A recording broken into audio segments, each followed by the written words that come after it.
सत्संग सभा के अध्यक्ष महोदय, आदरणीय संचालक जी और यहाँ पर विराजमान सर्वश्रेष्ठ ब्रह्म जिज्ञासुओं के लिए मैं हाथ जोड़ करके राम राम सा करता हूँ। राम राम सा।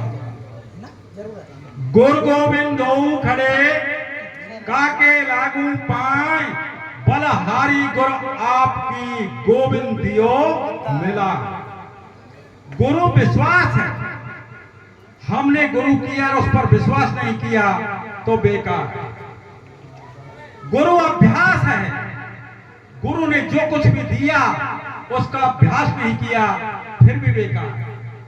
गुरु प्रकाश है, गुरु हमें अंधकार से प्रकाश की ओर ले जाता है, कुमार्ग से सद्मार्ग की तरफ ले जाता है और वही हमें अपनी मंजिल तक पहुंचाता है। ऋग्वेद का एक मंत्र कहता है, एकम सत्यम विप्रा बहुधा वदंती। उस एक ही सत्य को विद्वान लोग अनेकों नाम से पुकारते हैं। कोई राम कहता है, कोई श्याम कहता है, कोई शिव कहता है, कोई सतसाहिब कहता है, कोई अल्लाह कहता है, कोई गॉड कहता है, कोई ने ओम कहा है। सबका मालिक एक है और इसको हम सब जानते हैं। आगे फिर ऋग्वेद का दूसरा मंत्र क्या कहता है, द्वा सुपर्णा सयुजा सखाया समानम वृक्षम परिसय स्वजाते। दो सुंदर पंखों वाले पक्षी हैं। द्वा सुपर्णा, दो सुंदर पंखों वाले पक्षी हैं। सयुजा, साथ साथ जन्म लेने वाले हैं। सखाया, मित्र जैसे हैं। समानम वृक्षम परिसय स्वजाते, और वो समान वृक्ष पर ही विराजमान हैं। तयोर अन्यो प्रबलम स्वादति, उनमें से एक इस वृक्ष के मधुर फलों को खाता है और खाता है जो भोगता है। अर्थात इस हृदय आकाश के अंदर जीवात्मा और परमात्मा दो पक्षी विराजमान हैं। जो आपने कहा था गुफा, उसका अर्थ मैं समझता हूं कि मेरे अनुसार तो यही होगा, किंतु आप कहीं भी लगा सकते हैं उसे। समानम वृक्षम परिसय स्वजाते तयोर अन्यो प्रबलम स्वादति आश्रय अन्यो न अभिचाक्षति। और दूसरा दृष्टा बनकर अर्थात साक्षी होकर देखता रहता है। इस संसार रूपी वृक्ष पर दो पक्षी विराजमान हैं, एक जीवात्मा है, दूसरी परमात्मा है।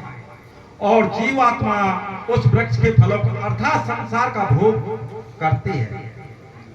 इस वजह से वो इस मार्ग में पड़ जाती है। आगे हम सोचते हैं कि अब सत्ता हमारे पास तीन हो गई।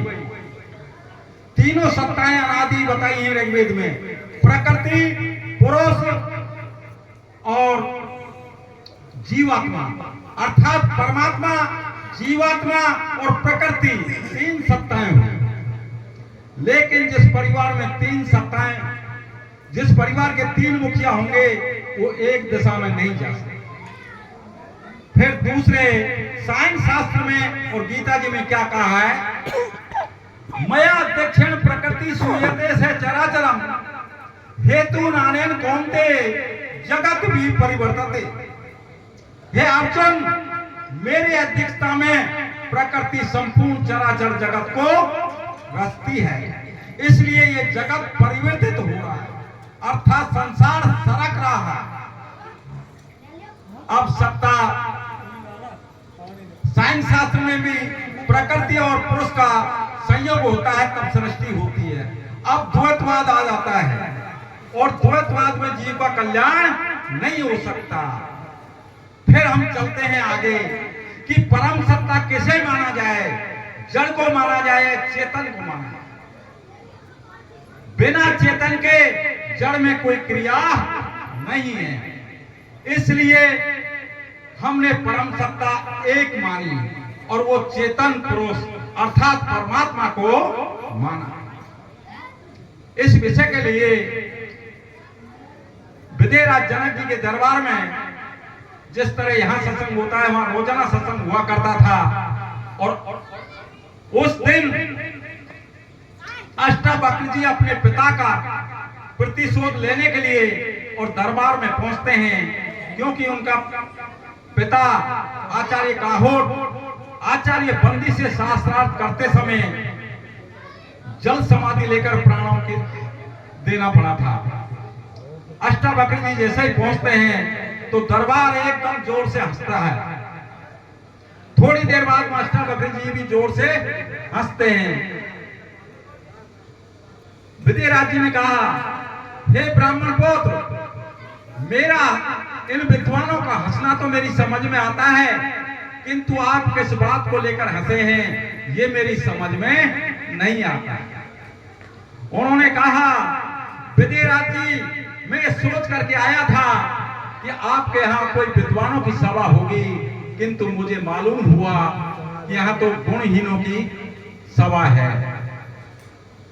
अर्थात जो लोग चमड़े की परख करने वाले हैं, गुणों की परख करने वाला कोई नहीं दिखाई दे रहा है। उन्होंने कहा कि इन मूर्ख विद्वानों से पूछिए, ये मुझ पर हंसे हैं या मेरे बनाने वाले उस कुम्हार पर जिसने मुझे बनाया। उन्होंने कहा कि मैं इस बात के लिए आपसे क्षमा चाहता हूं, पर आप आने का प्रयोजन बताएं, किस कारण। उन्होंने कहा कि मैं आचार्य बंदी से शास्त्रार्थ करना चाहता हूं। उन्होंने कहा कि अभी आप ज्ञान में वृत्त नहीं है। आचार्य बंदी से शास्त्रार्थ करने का मतलब है कि प्राणों की आहुति देना, क्योंकि वो शर्त ऐसी रखता था। उन्होंने कहा कि मुझे इस बात की कोई चिंता नहीं है कि किसी महान उद्देश्य के लिए प्राण चले जाते हैं तो मुझे कोई फर्क नहीं पड़ेगा। पहला प्रश्न जो आचार्य बंदी ने और अष्टावक्र जी से पूछा वो था कि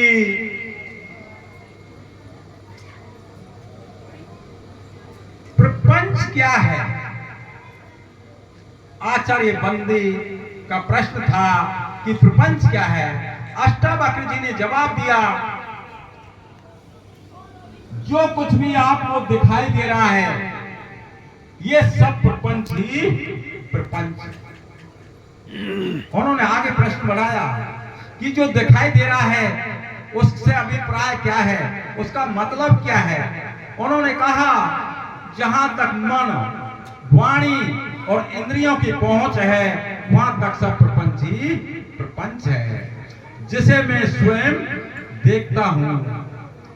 उन्होंने कहा कि फिर दृष्टा को कौन देखता है, दृष्टा को कौन जानता है।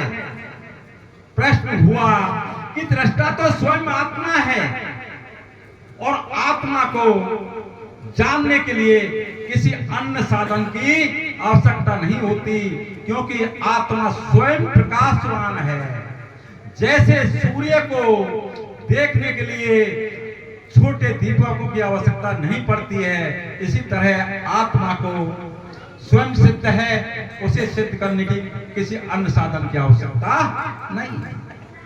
उन्होंने आगे प्रश्न फिर बढ़ाया कि यह संसार कहां से और कैसे आया। उन्होंने कहा यह संसार से पुरुष से आया। उन्होंने कहा कि वह कौन है। उन्होंने जवाब दिया कि वह संसार का रचनाकार है, पालन करता है और संहारक है। उन्होंने कहा कि वह संसार की उत्पत्ति, स्थिति और लय कैसे करता है।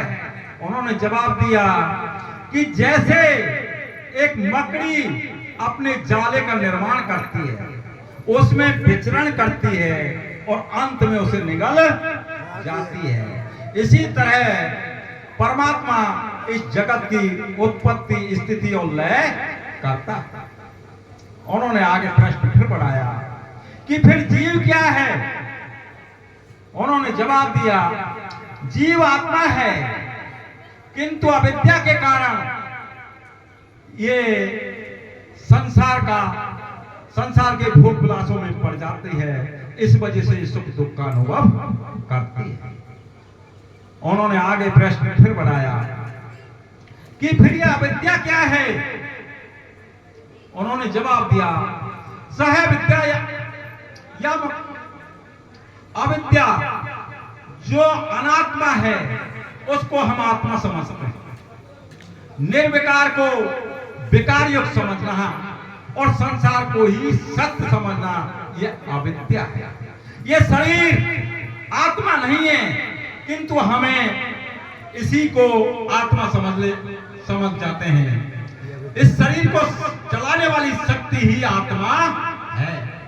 निर्विकार को विकार युक्त समझना, जो काम क्रोध मद लोभ मोह है इनमें मनुष्य पड़ा रहता है और इनको ही सब कुछ मान बैठता है। ये जितने भी विकार हैं वो आत्मा के धर्म नहीं है, क्योंकि आत्मा तो ज्ञान स्वरूप है। आगे संसार को ही सत्य समझना, जो ये संसार है ये परिवर्तित हो रहा है, प्रति क्षण बदल रहा है, इसमें कोई भी चीज स्थायी नहीं है। मैं बच्चे से जवान, जवान से वृद्ध और वृद्ध से अंत में मृत्यु को प्राप्त हो जाता हूं। उन्होंने फिर प्रश्न बढ़ाया कि फिर विद्या क्या है? उन्होंने जवाब दिया, सह विद्या या विमुक्ते, विद्या वह है जो हमें दुखों से, पीड़ाओं से, बंधनों से छुटकारा दिलाती है। आत्मा का ज्ञान ही विद्या है। उन्होंने आगे कहा कि विद्या वह है जो आत्मा का ज्ञान करा दे। आगे प्रश्न हुआ कि फिर परमात्मा को कैसे जाना जाए? उन्होंने कहा कि परमात्मा को जानने के लिए सबसे पहले हमें देखना होगा कि जो नाम रूप गुण सदोष आदि वस्तुएं हैं वो परमात्मा नहीं है। दूसरा, सत्य जैसा है उसे उसी रूप में समझना परमात्मा को जानना है। सत्य अस्तित्वान है, सत्य का अस्तित्व है, असत्य का कोई भी अस्तित्व नहीं है। जैसे संसार का कोई अस्तित्व नहीं है, केवल परमात्मा का अस्तित्व है। परमात्मा ही सत्य है। इस देह का कोई अस्तित्व नहीं है, क्योंकि कल नष्ट हो जाएगी। आत्मा का अस्तित्व, मेरा भी कोई अस्तित्व नहीं है, मेरी परछाई का कोई अस्तित्व नहीं है, क्योंकि मैं हूं तो मेरी परछाई है।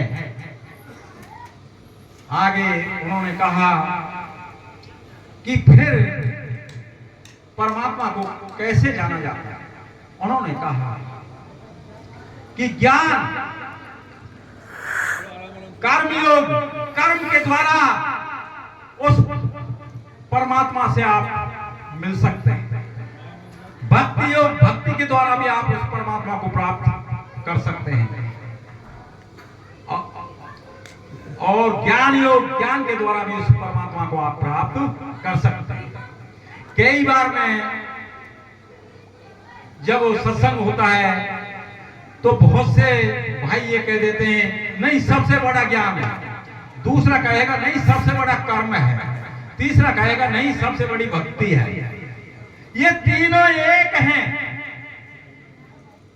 जो भक्तिवान होता है वो 100% ज्ञानवान भी होता है, क्यों? बिना ज्ञान के भक्ति नहीं हो सकती।